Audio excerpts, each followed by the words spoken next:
జనరల్గా దీపావళికి star movies పెద్దగా రిలీజ్ అవ్వవు, కానీ ఈసారి మాత్రం ఆ రూల్ని బ్రేక్ చేస్తున్నారు. సౌత్ నార్త్ అని తేడా లేకుండా పాన్ ఇండియా వైజ్ ఆసక్తిగా ఎదురు చూస్తున్న టాక్సిక్ దీపావళి సీజన్లోనే థియేటర్లకు వస్తోంది.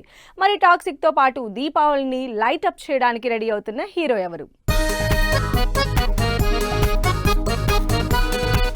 దీపావళికి థియేటర్లకు వెళ్లడం తక్కువే కాబట్టి ఈ సీజన్లో పెద్ద హీరోల సినిమాలు రిలీజ్ చేయడానికి ఎక్కువగా ప్రిఫరెన్స్ ఇవ్వరు. కానీ ఈ విషయంలో బోల్డ్ స్టెప్ తీసుకున్నారు రామాయణ మేకర్స్.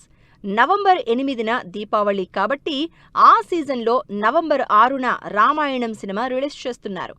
4,000 కోట్ల భారీ బడ్జెట్, యష్, రణబీర్ కపూర్, సాయి పల్లవి లాంటి భారీ స్టార్ క్యాస్ట్తో మైథాలజీ బ్యాక్ డ్రాప్లో రామాయణ సినిమా దీపావళికి గ్రాండ్గా థియేటర్స్లోకి వస్తోంది. దీపావళి రిలీజ్ని టెంటేటివ్ చేసుకున్న మరో హీరో సూర్య. ఈ సంవత్సరం కరుప్పుతో పాటు లేటెస్ట్గా విశ్వనాథన్ సన్స్ మూవీతో మంచి హిట్ అందుకున్న సూర్య తన 47వ సినిమాని దీపావళికే రిలీజ్ చేస్తున్నట్టు టాక్. నజ్రియా హీరోయిన్ గా తెరకెక్కుతున్న ఈ ఇంట్రెస్టింగ్ మూవీ సూర్య స్టైల్ మాస్ యాక్షన్ తో రాబోతోంది.